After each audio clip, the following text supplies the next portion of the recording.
today I'm going to talk to you about Sarbanes-Oxley Act of 2002, also known as SOX. My name is Jes Schoenrock. I'm a technology risk consulting manager with RSM here out of Milwaukee.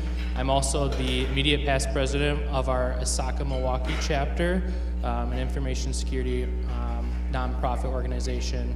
I have a lot of good presentations and community on information security, so reach out if you have any questions there as well. But like I said, today we're going to talk about SOX. So what is SOX? This was an act signed in law in 2002 after a number of major financial scandals, as some of you are probably aware of, Enron and WorldCom, shook investor confidence. So the scandals forced lawmakers to take action to prevent similar scandals from happening in the future. And then the law was then designed to protect investors by attempting to make companies' financial statement disclosures more reliable and accurate via an adequate and defined internal controls over financial reporting environment, including IT controls.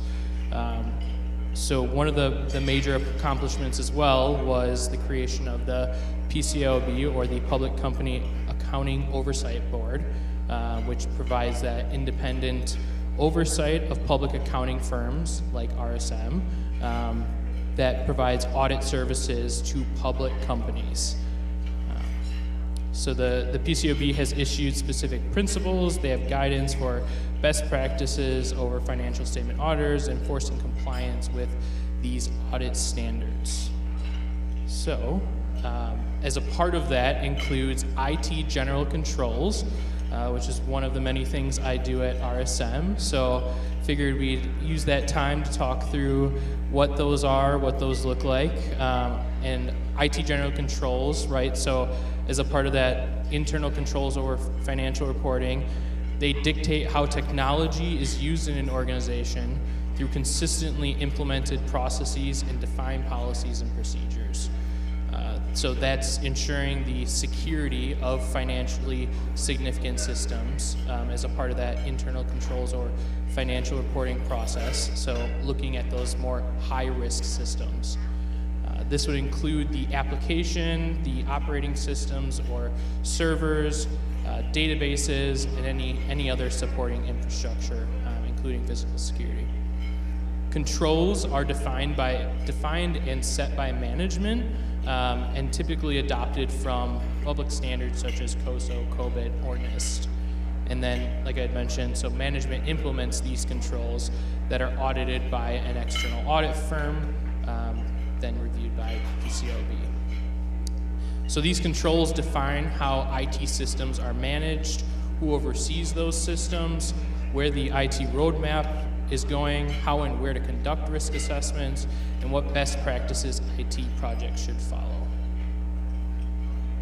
So what do these IT general controls look like? High level here, but a few different what I'll call key areas. These are broken out differently depending on the organization. Starting with logical security, password configurations, right? So passwords across those financially significant systems, databases, applications. And then another item is access provisioning, deprovisioning. So, right, individuals provision, deprovision access to systems, user access reviews for those financially significant systems, and then the segregation of access for those systems.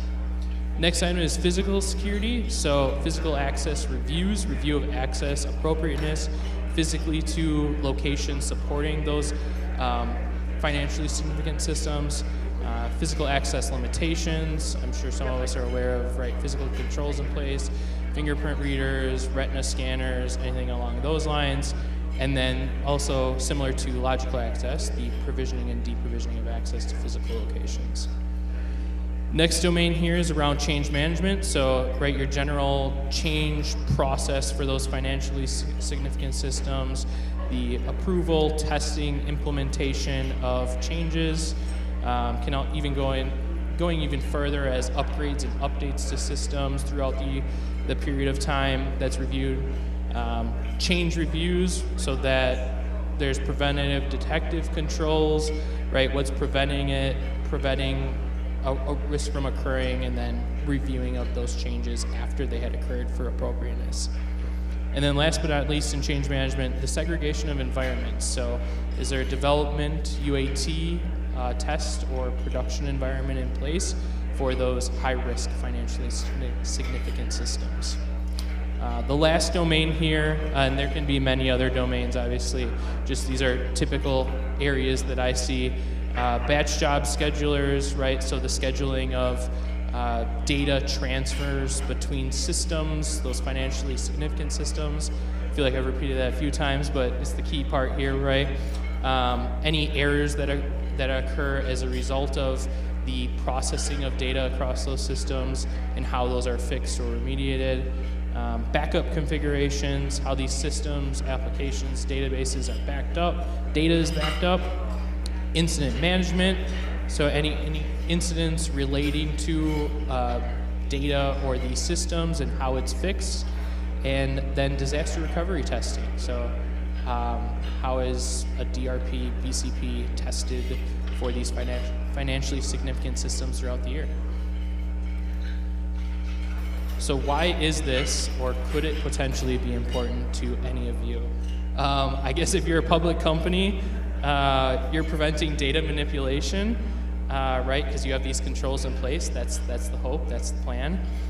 You're creating effective IT organization controls, so there's consistency and defined processes and procedures, which I think can be and is important at any organization. You get an external firm audit pass over the design and operating effectiveness of control, best case scenario. I thought this was an interesting fact, obviously, as I'm looking up SOX, some information here. The disclosure of a material weakness, which is like a failure over one of your controls that were tested, can result in the loss of up to 19% in stock over the next 12 months time period. So if an external auditor comes back with a material weakness, it's a pretty hefty amount of money there if you're a public organization. And then, like I mentioned, get defined and consistent processes throughout the organization as a result of implementing IT general controls, which is kind of the basics here. And a minimum level of security controls across high-risk systems supporting your organization. So pretty basic stuff for ITGCs. With that, thank you. Everyone's still awake, appreciate it. Got a QR code if you're interested in a SOCA or more SOX. Feel free to scan the code and let's connect.